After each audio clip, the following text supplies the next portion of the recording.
Hello, everyone. This is Dennis Nayer, the Director of Research, Development, and Training for the New York State Association of Chiefs of Police. And right now I have the pleasure of talking with Officer Jay Wadsworth of the Jamestown Police Department. Officer Wadsworth is a New York State Certified Defensive Tactics Instructor.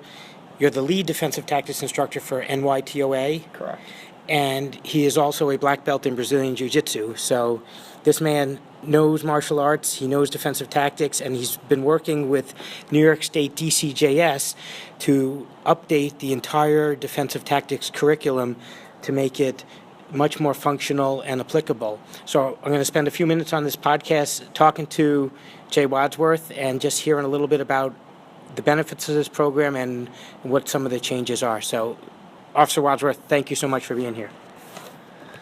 So I'll kind of explain how this all came about was DCJS had thrown out an email to some of the head defensive tactics instructors in the state looking for basically like a table or group of guys to throw in some ideas where they wanted to completely overhaul the defensive tactics instructor certification course.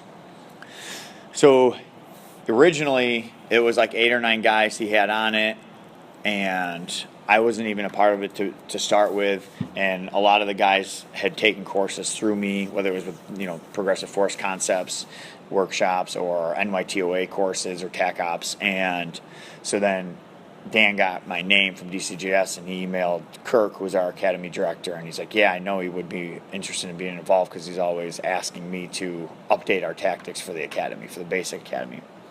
So then Dan and I had some conversations over the phone and decided to get the ball rolling. Dan came down to Jamestown, and I ran him through the whole program. And this is Dan Nedwell from DCJS. Correct. Yep. And he's the one that has been given this project for DCJS for the state. So I ran him through the system, and we're keeping in the pressure points, the strikes, all your basic things that we already teach. But the big overhaul is going from pain compliance techniques to more of a control tactics techniques. And the reason being is all the studies are showing that pain compliance is approximately 33% of the time effective. And we don't want to be right 1/3 of the time when we're fighting with people. And the studies that are coming back over the last few years from different areas in the country are showing that compliance techniques compared to control techniques is a huge difference. And the control techniques are coming back somewhere between the high 70s and high 80% effective rate. So we need to modernize the defensive tactics and make it more of a hybrid control tactics system, and do that to make 1 or 2 officers a lot more functional than we are right now. So what we're doing is we're using the principles and concepts over technique-based systems. So we're teaching techniques, but everything falls back onto our main concepts of policing for defensive tactics. Our 4 main concepts for defensive tactics policing is going to be: we got to stay mobile, we can engage, disengage, we have to get an angle, and we have to transition. And those are what everything's going to fall back on. And then we'll put some techniques in there with that. But we all know if we don't train techniques on a regular basis, they tend to fail when we get live resistance.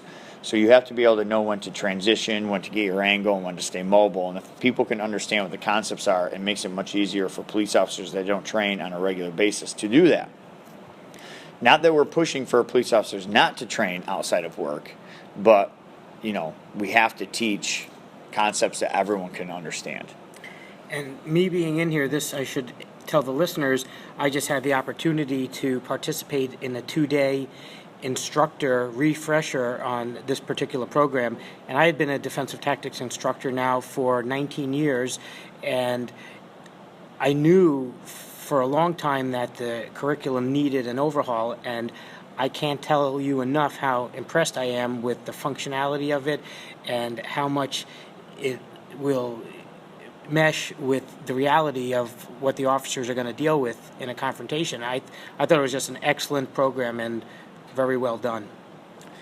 The training in our profession definitely needs to be higher. We need to set a higher standard for training for our profession. the more proficient our administration and civilians want us to be is all going to fall back on what our training becomes. So the more proficient we can use it, the better we're going to be for our profession, the better we're going to be for the citizens. And that's why these control tactics are minimum techniques, and it's the same thing over and over and over again. And we're trying to utilize 2 officers at the most to take one subject into custody so that 3 and 4 can watch our backs, and we can be way more efficient than we have been in the past. And would you agree that if the officers have more confidence in knowing that they have techniques that they can rely on, that they'll be able to effect an arrest with less force and minimize the injuries for themselves and the person they're taking into custody? Oh, absolutely. And that's why we add resistant training into the course, so that we'll train these positions, and then we'll let them get there with a suspect being, having some resistance, so they actually get to see how the techniques and concepts work out to keep them in these positions, which are going to give them more confidence using them going forward. A lot of chiefs and administrators from police agencies will hopefully be listening to this podcast. What should they be looking for to ensure that their defensive tactics instructors are receiving this refresher update and that their departments are being trained in this effective method that we're speaking of now?